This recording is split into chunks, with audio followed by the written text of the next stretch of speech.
Good morning विद्यार्थियों। आज हम आपको हिंदी साहित्य की पुस्तक मुक्ता से पाठ 1 धर्म बुद्धि और पाप बुद्धि नामक पाठ का रिवीजन कराएंगे, पुनरावृत्ति कराएंगे। आपको अपने यूनिट टेस्ट के टाइम टेबल के विषय में पता ही लग गया होगा, आप तक पहुंच गया होगा। आपकी तैयारी अच्छी हो सके इसलिए हम यह रिवीजन करा रहे हैं। सबसे पहले पाठ को ध्यान से सुनेंगे, समझेंगे, पढ़ेंगे और फिर हम पाठ के आधार पर आपको कुछ प्रश्न देंगे, शॉर्ट आंसर टाइप क्वेश्चन और मल्टीपल, जिनको आपको ध्यानपूर्वक करना है पुनरावृत्ति के तौर पर। इस पाठ के द्वारा यह बताया गया है कि मानव के अंतर्मन में अच्छाई और बुराई दोनों ही छिपी होती है। अंतर्मन अर्थात हृदय। मानव के हृदय में अच्छे और बुरे दोनों ही गुण होते हैं। जब जब उसकी पाप बुद्धि जागृत होती है, अर्थात जब मानव के हृदय में पाप की भावना जाग जाती है, तब वह अपने निकट संबंधों और मित्रता के भाव को स्वार्थवश भुला देता है। अर्थात स्वार्थ में इतना डूब जाता है कि वह अपने प्रिय संबंधों को भूल जाता है, मित्रता को भूल जाता है। वह अपने कुकर्मों का परिणाम जान ही नहीं पाता और अपना स्वार्थ पूरा करने में वह इतना मग्न हो जाता है कि वह यह जान नहीं पाता कि उसके बुरे कर्मों का क्या परिणाम होगा, क्या फल होगा। मानव मन के छल कपट, लोभ और स्वार्थ उसे पतन की ओर ले जाते हैं। जब वह छल कपट लोभ के वशीभूत होकर अपना स्वार्थ सिद्ध करना चाहता है तो धीरे धीरे उसका विनाश होने लगता है।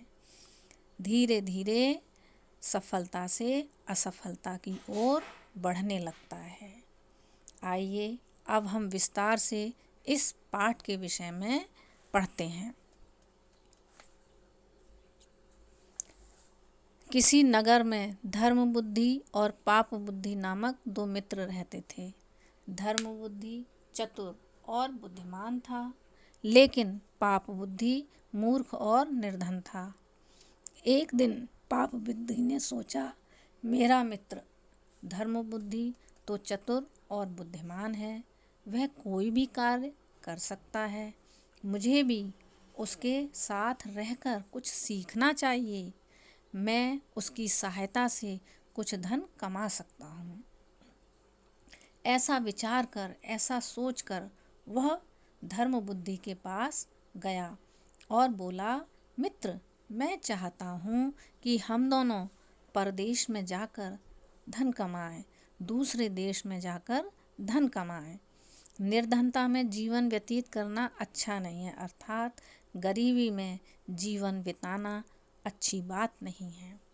धर्म बुद्धि ने कहा, मित्र, विचार तो उत्तम है, विचार तो बहुत अच्छा है, मैं तुम्हारे साथ चलने को तैयार हूँ। दोनों मित्रों ने गुरुजनों से अनुमति ली और परदेश की ओर चल दिए। वे दोनों पुष्पपुर पहुँचे। वहाँ दोनों खूब परिश्रम से और मन लगाकर काम करने लगे।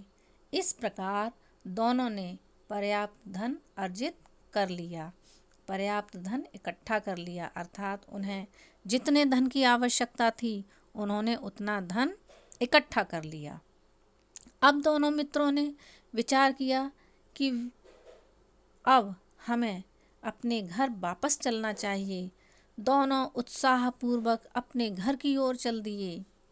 जब दोनों अपने नगर के समीप पहुँचे तो पाप बुद्धि ने मन में सोचा, यदि यह धन मुझे मिल जाए, सारा धन मुझे मिल जाए तो कितना अच्छा हो। उसके मन में कपट पैदा हो गया, अर्थात उसके मन में लालच आ गया, लोभ आ गया, स्वार्थ की भावना जाग उठी। उसने धर्म बुद्धि से कहा, भाई, यदि हम सारा धन लेकर जाएंगे तो इतना धन देखकर हमारे परिवार के लोग और हमारे सगे संबंधी हमसे मांगने लगेंगे। पास में अधिक धन होने से व्यय भी अधिक होगा, अर्थात हमारे पास अधिक धन होगा तो हम खर्च भी अधिक करेंगे।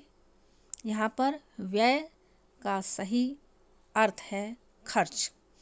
इसलिए यह धन नगर से बाहर किसी वृक्ष के नीचे गाड़ देते हैं, अर्थात और उसने धन को छिपाने की योजना बनाई और इस समय थोड़ा सा धन अपने साथ ले चलते हैं।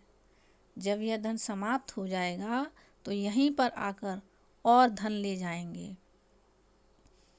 पाप बुद्धि की बात सुनकर धर्म बुद्धि ने कहा, मित्र तुम ठीक कह रहे हो, क्योंकि धर्म बुद्धि के मन में छल, कपट, लोभ और स्वार्थ की भावना नहीं थी, इसलिए सहज ही उसने अपने मित्र की बात को स्वीकार कर लिया, अपने मित्र की बात को मान लिया। हमें ऐसा ही करना चाहिए। इसके बाद उन दोनों ने एक वृक्ष के नीचे एक गड्ढा खोदा और थोड़ा सा धन अपने लिए रखकर बाकी धन जमीन में गाड़ दिया। फिर दोनों अपने अपने घर चले गए। एक दिन रात्रि में पाप बुद्धि ने वृक्ष के नीचे से सारा धन चुरा लिया। कुछ दिन बाद वह धर्म बुद्धि के घर गया और बोला, मित्र मेरा परिवार बहुत बड़ा है, खर्च अधिक है, अर्थात बचा हुआ धन, अपने मित्र के हिस्से का धन भी वह लेना चाहता था। क्यों लेना चाहता था? क्योंकि उसके हृदय में लोभ की भावना आ गई, स्वार्थ की भावना आ गई थी। इसलिए वह छल और कपट के द्वारा अपने मित्र के धन को भी हड़पना चाहता था।